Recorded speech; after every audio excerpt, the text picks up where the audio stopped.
बच्चे स्वागत है हमारे ब्राइट एजुकेशन के यूट्यूब चैनल में। तो ये एडवांस हिस्ट्री का चैप्टर 1 लाया हूँ। इम्पोर्टेंट क्वेश्चन, एक स्टूडेंट का डिमांड था कि आप हिस्ट्री नहीं दे रहे हैं sir, advance history. Actually history अपने आप में बहुत ही वास्ट सब्जेक्ट, मतलब सिलेबस होता है, बहुत ही पढ़ना पड़ता है इसमें। तो देखिए, पहला चैप्टर है growth of the imperialism and colonialism. हम चलते हैं सिलेबस की तरफ। सिलेबस क्या कहता है, पहले सिलेबस को देखते हैं। देखिए, ये 2022 के एग्ज़ाम के लिए ये करंट जो सिलेबस बनाया गया था 40% रिड्यूस करके, वही है। आपकी बहुत सारे चैप्टर को अवॉइड कर दिया गया है, वो पढ़ने की कोई ज़रूरत है नहीं। ये देख सकते हैं, सॉरी ये तो 9 वाला है, मैं 10 वाला दिखाता हूँ। 10 वाला, एक मिनट, ये ज्योग्राफी आ चुका है बच्चे, माफ़ी चाहता हूँ। ये हिस्ट्री है, ये हिस्ट्री। देखिए यहाँ पे क्या है, पहला चैप्टर है growth of imperialism and nationalism. बातें वही है, नेशनलिज्म कॉलोनियलिज्म। चलिए, तो नेशनलिज्म पहला चैप्टर है। आपको ज़्यादा पढ़ना है नहीं, 1 2 3 4 5 एंड 8 चैप्टर, 6 7 ये सब नहीं पढ़ना है, ठीक है। 8 chapter, foreign policy of India, second world war. देखिए यहाँ पे 2 चैप्टर अपने आप में बहुत ही बड़ा रोल निभाएगा आपके एग्जाम में। So very very important chapter, the 4 and 5।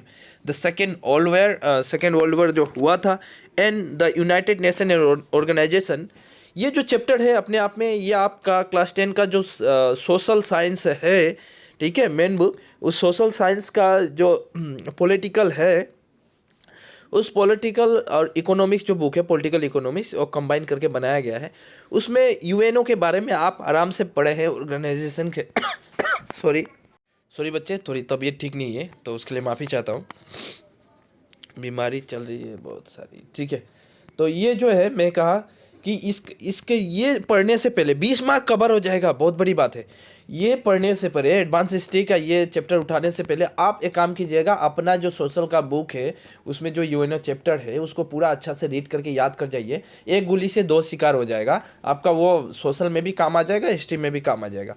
और चलते हैं कि फर्स्ट चैप्टर भी इंपॉर्टेंट रोल ही निभाएगा, क्योंकि 14 मार्क है यहाँ पे। यहाँ पे देखिए, इम्पीरियलिज्म, नेशनलिज्म, कॉलोनियलिज्म है क्या, उसको समझते हैं और उसको हम जानते हैं कि इस चैप्टर में इंपॉर्टेंट क्या बनेगा। देखिए, ये जो चैप्टर है, मैं कहना चाहता हूँ पहला ही क्वेश्चन, एक तो यहाँ पे डायरेक्ट चैप्टर देख के 2 क्वेश्चन बन रहा है। मैं कह रहा हूँ 2 क्वेश्चन बन रहा है, जो कभी आपको छोड़ना ही नहीं चाहिए कि इम्पीरियलिज्म, व्हाट इज इम्पीरियलिज्म और कॉलोनियलिज्म है क्या, इसके बारे में थोड़ी सी डिस्क्राइब, थोड़ी शॉर्ट नोट आता ही है। यहाँ तक का बोर्ड क्वेश्चन भी एग्जामिनर ये 2 पॉइंट से ही काटता है। ये 2 पॉइंट अपने आप में बहुत बड़ा रोल निभाता है। आपको ये याद कर लेना है, इम्पीरियलिज्म होता क्या है, कॉलोनियलिज्म होता क्या है। चलिए, आप बात करो क्वेश्चन के ऊपर। तो लास्ट ईयर में जितने भी क्वेश्चन आए हुए थे यहाँ पे है, यहाँ 2020 तक के क्वेश्चन यहाँ पे दिए हुए हैं। और आप कहेंगे सर क्वेश्चन रिपीट होता है। मैं बार बार कहता हूँ, हिस्ट्री देखिए, इतिहास कभी बदलता नहीं है।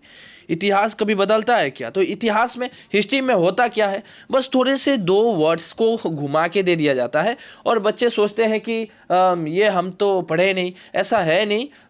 एग्जामिनर आपकी थोड़ी आईक्यू लेवल थोड़ा चेक करना चाहता है कि as it is same question बनाने की कोई ज़रूरत है नहीं। जिस तरह मैंने सोशल साइंस का दिया हुआ था, क्विट इंडिया मूवमेंट लीजिए, सिविल डिवीजन मूवमेंट ले लीजिए, उसके बाद उसमें क्वेश्चन बना सकता है जे गांधी जी का रोल क्या था, जो महिलाएं थी, वोमेन लोग थे, किस तरह पार्टिसिपेट किए थे, क्विट इंडिया मूवमेंट्स में क्या क्या घटनाएं घटी, ये बना सकता है एग्जामिनर की कोई भी।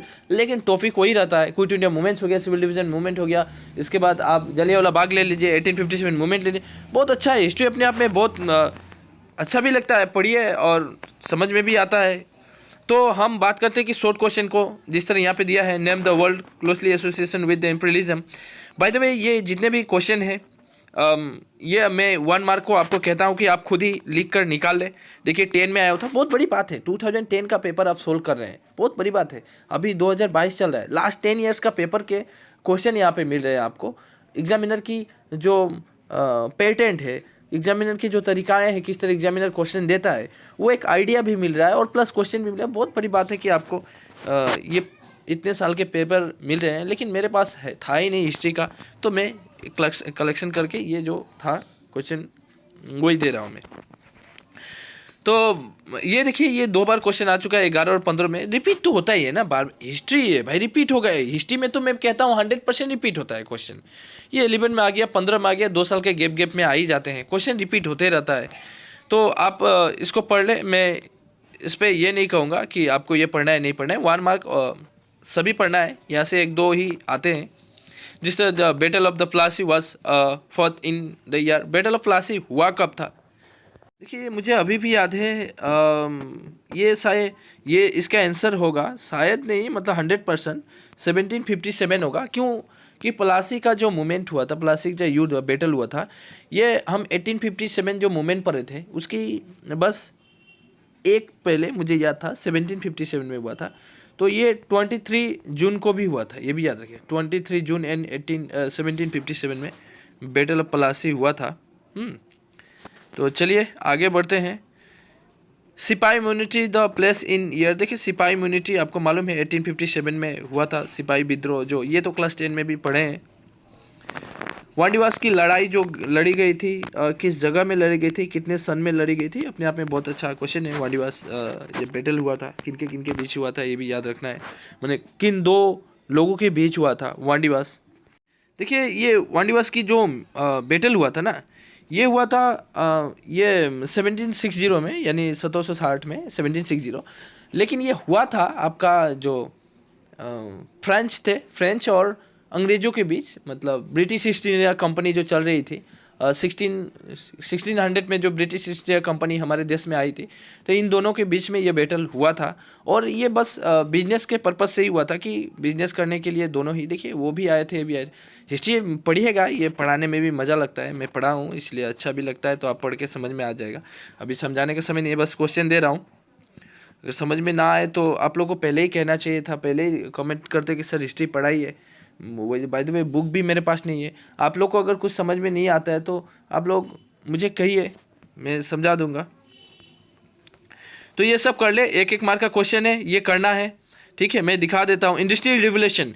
ये इंडस्ट्रियल रिवोल्यूशन से क्वेश्चन ऐसा कोई ईयर नहीं है कि इंडस्ट्रियल रिवोल्यूशन से क्वेश्चन एग्जामिनर नहीं पूछा है। मैं अभी भी कहता हूँ, ये 100% कहता हूँ, आप मेरा सिग्नेचर ले लीजिए, मैं सिग्नेचर देने के लिए राजी हूँ कि मैं इतना मतलब दावे के साथ कह सकता हूँ इंडस्ट्रियल रिवोल्यूशन से इस बार 2022 में क्वेश्चन रहेगा ही रहेगा। बस वो भी 1 मार्क का नहीं रहेगा, 1 मार्क का भी रहेगा, 5 मार्क का भी रहेगा, 5 मार्क का भी आएगा। तो ये आपके ऊपर डिपेंड है कि सर इतना कॉन्फिडेंस से कह रहे हैं तो हमें पढ़ लेना चाहिए, ठीक है। और मैं कहा था इम्पीरियलिज्म के बारे में पढ़ना है, ये पढ़ लीजिए, 12 में क्वेश्चन आया हुआ था। Discover by sea route European, कौन सा यूरोपियन था? 1498 में वास्को डिगामा था। अब क्लास 9 बेसिस पे भी क्वेश्चन है यहाँ पे, मैं क्या बोलूँ। तो उन्होंने 19 कालीकट आए हुए थे, ये सब पढ़ना है, जो वास्को डिगामा कब आया था, सी रूट का यूज़ किया था, कब खोजा था। तो हिस्ट्री पढ़ने में सब कुछ समझ में आ जाएगा, आप पढ़ ले।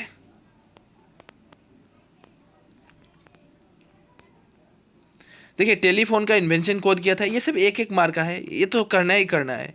टेलीफोन का इन्वेंशन कौन किया था? Right the name of the continent discovered by captain cook. याद ये सब कर लीजिए, सब कर लीजिए, जितना आया एक क्वेश्चन आप इसी को पहले हजम कीजिए, बार बार कहता हूँ इसी को हजम करना समझते हैं तो इसको याद कर जाइए। हु डिस्कवर्ड ऑस्ट्रेलिया की खोज किसने की थी? अमेरिका का खोज किसने किया? भारत की खोज। Who discovered India, who discovered America, Australia, पढ़ना चाहिए। कॉलोनी क्या है? इंपीरियलिज्म क्वेश्चन आ ही गया है। What dude David Thomas say about imperialism? ये दिया है, what do you mean by the colonialism. देखिए हम बोला था कि इंपीरियलिज्म कॉलोनियलिज्म को बारे में पढ़ना ही पढ़ना है, तो ये क्वेश्चन आ ही गया है, आता ही है, इस बार भी आएगा। Invention of the motion picture discovered by the सीरोड यूरोपियन, ये सब पढ़ लीजिए, ठीक है। मैं दिखा रहा हूँ, स्क्रीनशॉट ले सकते हैं या तो लिख सकते हैं। बहुत क्वेश्चन है, बहुत क्वेश्चन है। 14 मार्क भी उठाना है, 14 मार्क ऐसे तो उठेगा नहीं, पढ़ना तो पड़ेगा ही। अब बात आती है, देखिए यहाँ पे कि 4 और 5 मार्क में क्या क्वेश्चन पूछता है। देखिए एक एक क्वेश्चन रिपीट होते हैं। ये कॉलोनियलिज्म इम्पीरियलिज्म में डिफरेंट भी आ जाता है, ये तो 10 और 12 में भी आया हुआ था क्वेश्चन। कभी कभी ऐसा आता है, कभी कभी सेपरेट नोट्स भी लिखने को एग्जामिनर कहता है कि आप शॉर्ट नोट तैयार करें, briefly describe the colonialism and imperialism. Difference भी दे सकता है, यहाँ पे दिया है ग्रोथ ऑफ द कॉलोनियलिज्म, ये भी दे सकता है, कोई बड़ी बात नहीं। एग्जामिनर अपने आप पे क्वेश्चन बनाएगा, किंतु 2 वर्ड्स को पकड़ के ही रखेगा, इसको 2 को छोड़ेगा ही नहीं। तो यही बात है। यहाँ पे भी देखिए राइट द देखिए right the critical note of the British colonialism in India and its effect. क्या इफेक्ट हुआ था, क्या प्रभाव पड़े थे। Right the briefly about the establishment of English colony in north America. तो आप इसको पढ़ जाना है। क्वेश्चन रिपीट हुआ है, बहुत सारे क्वेश्चन यहाँ पे आपको दिख नहीं रहा है। देखिए यहाँ पे रिपीटेशन को दिखाया गया है कि ये क्वेश्चन जो है 3 बार रिपीट हुआ था, ठीक है, और 13 में, 15 में, 19 में। मैं कहता हूँ यहाँ पे बहुत सारा क्वेश्चन है ना प्री फाइनल हफेली में आया है, पर यहाँ पे दिखाया नहीं गया है। तो वो लोग भी कितना यहाँ पे लिखेंगे। ये क्वेश्चन तो डायरेक्ट आ गया था प्री फाइनल हफेली में। ये question right the short note British imperialism industrial revolution में आपको यही क्वेश्चन पढ़ के जाइए, आ जाएगा इस बार 2022 के लिए। ये क्वेश्चन को most be write for merit of the industrial revolution. उसके बाद इंडस्ट्रियल रिवोल्यूशन क्या था ये भी पढ़ना है, मेरिट्स डिमेरिट्स दोनों ही पढ़ना है इंडस्ट्रियल रिवोल्यूशन के बारे में। और क्या क्यों ज़रूरी था कि इंडस्ट्रियल रिवोल्यूशन लाना पड़ा, इंडस्ट्रियल रिवोल्यूशन को लाना क्यों ज़रूरी था ये भी पढ़ना है, रीज़न क्या थे,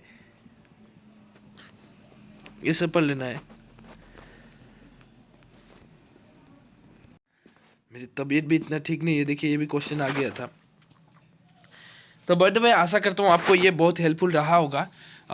मैं नेक्स्ट यहाँ पे ऑलरेडी टिक भी किया हुआ है बहुत सारा। मैं आपको कौन कौन पहले पढ़ना है यहाँ पे मैं टिक किया हुआ देख रहे हैं ना, इसको पहले आपको रीड करना है, बाद बाकी को देखिए छोड़ना तो है नहीं। मैं ये नहीं कहूँगा कि छोड़ के चले जाइए। ये क्वेश्चन ये ऑलरेडी सेलेक्टेड है, सेलेक्टेड के अंदर और सेलेक्टेड कीजिएगा तो क्या सिर्फ पास मार्क उठाने से काम नहीं चलेगा, कम से कम 95 तो लाना ही पड़ेगा एग्ज़ाम में जाके। कोई फ़ायदा नहीं होता है आजकल, परसेंटेज की मतलब कंपटीशन चल रहा है, पास होने की कोई कंपटीशन है नहीं। पास तो कोई भी कर ले रहा है, ठीक है। आप नहीं भी पढ़िएगा फिर भी पास हो जाते हैं। अब बोलिएगा कैसे, स्कूल से मार्क मिल ही रहा है, थोड़े बहुत नॉलेज है, लिख दीजिएगा, एग्जामिनर मार्क दे ही देता है, 30 मार्क तो दे ही देता है, चलो बंदे को पास करा देते हैं। लेकिन वो सर्टिफिकेट का कोई वैल्यू भी नहीं रहता है। तो बाय द वे आपको वीडियो अच्छी लगी तो लाइक ज़रूर कीजिएगा। आप लोग देखिए शेयर नहीं करते हैं, इतनी नफरत काहे को करते हैं हमसे, थोड़ी शेयर कर लीजिए किया है कि नहीं, थोड़ी सी शेयर कर ही दीजिए।